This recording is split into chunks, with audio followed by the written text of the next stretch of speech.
Maire. La parole est à Madame Jeannine Dubié.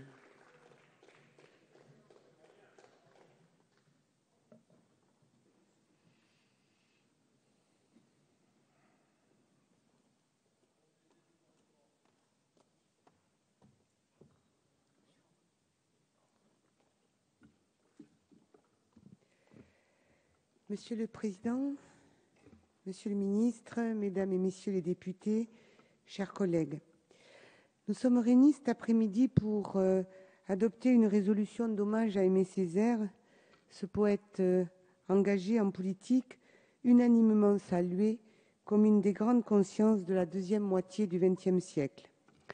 Cette résolution d'hommage, présentée par Serge Letchimy et les membres du groupe SRC, est un moment d'émotion.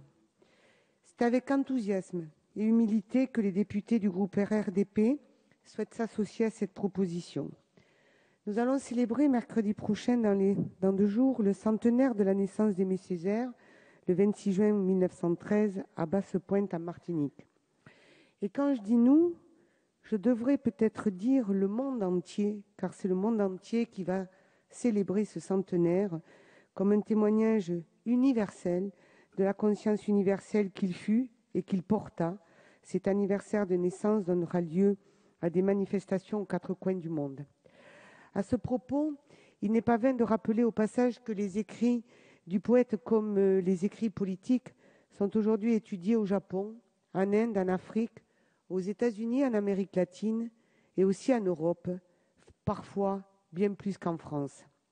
Si nous sommes réunis dans l'hémicycle de l'Assemblée nationale pour lui rendre hommage, si nous allons le célébrer ponctuellement, peut-être est aussi l'occasion de nous interroger sur la transmission de son témoignage, sur l'héritage que nous devons porter et faire passer aux générations suivantes dans les programmes de l'éducation nationale et dans nos universités.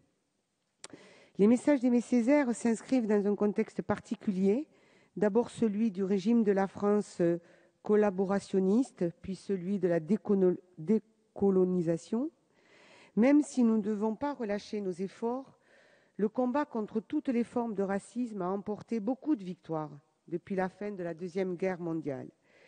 Il y a eu la Déclaration universelle des droits de l'homme adoptée à Paris au Palais Chaliot le 10 décembre 1948 par les 58 États membres de l'Assemblée générale de l'ONU. D'ailleurs, cette déclaration, qui fait quasiment écho au texte du jeune Aimé Césaire, que ce soit le cahier d'un retour au pays natal paru dans la revue Volonté, esclavage et colonisation et discours sur le colonialisme. Je ne suis pas une spécialiste d'Aimé Césaire et j'en ai lu bien peu de textes, mais je suis frappée par le parallèle entre son postulat du fondement de l'universalité de la condition humaine et ce grand texte qu'est la Déclaration universelle des droits de l'homme. Permettez-moi de vous relire ici 3 postulats de son préambule. Considérant que la reconnaissance de la dignité inhérente à tous les membres de la famille humaine et de leurs droits égaux et inaliénables constitue le fondement de la liberté, de la justice et de la paix dans le monde. Considérant que la méconnaissance et le mépris des droits de l'homme ont conduit à des actes de barbarie qui révoltent la conscience de l'humanité et que l'avènement d'un monde où les êtres humains seront libres de parler et de croire, libérés de la terreur et de la misère, a été proclamé comme la plus haute aspiration de l'homme. Considérant qu'il est essentiel que les droits de l'homme soient protégés par un régime de droit pour que l'homme ne soit pas contraint en suprême recours à la révolte contre la tyrannie et l'oppression. Ce texte date de 1948, de la même époque que les premiers écrits de Papa Césaire, et il pourrait presque à eux seuls nous suffire pour considérer que chaque être humain a droit à un respect égal de dignité.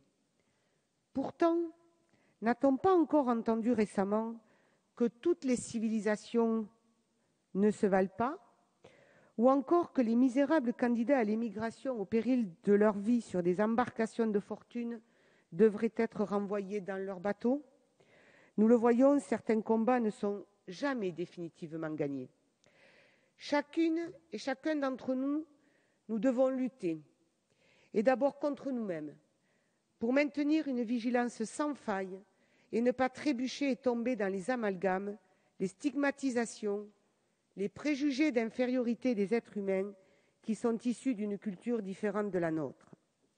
J'ai retrouvé dans un article quelques exemples décrivant ce racisme ordinaire ou ce racisme que l'on peut dire soft, comme on appelle parfois. Lorsque l'on parle des conflits en Afrique, on parle de conflits ethniques ou de guerres interethniques. Mais pour des situations identiques ou très similaires en Occident, utilise-t-on ces mots ? Jamais je n'ai entendu parler de conflits ethniques en Belgique. Lorsque les critiques artistiques s'expriment sur les œuvres d'art africaines, cet art premier, cet art primitif, on utilise les termes de naïveté des formes, de profusion de couleurs. Et pour décrire Picasso, qui s'inspire directement de ses œuvres, on parle de génie dans la déconstruction des formes. Mes chers collègues, ce que nous enseigne Césaire, c'est pour moi d'abord cette prise de conscience. Vous le voyez, le message d'Aimé Césaire est toujours autant d'actualité. Au nom du groupe radical, républicain, démocrate et progressiste, je voudrais simplement dire que nous saluons l'initiative de Serge Letchimy et que nous voterons avec enthousiasme mais aussi avec émotion cette proposition de résolution qui nous invite, et toujours utile, à repenser l'universalité de notre condition humaine. Je vous remercie. Merci, Madame.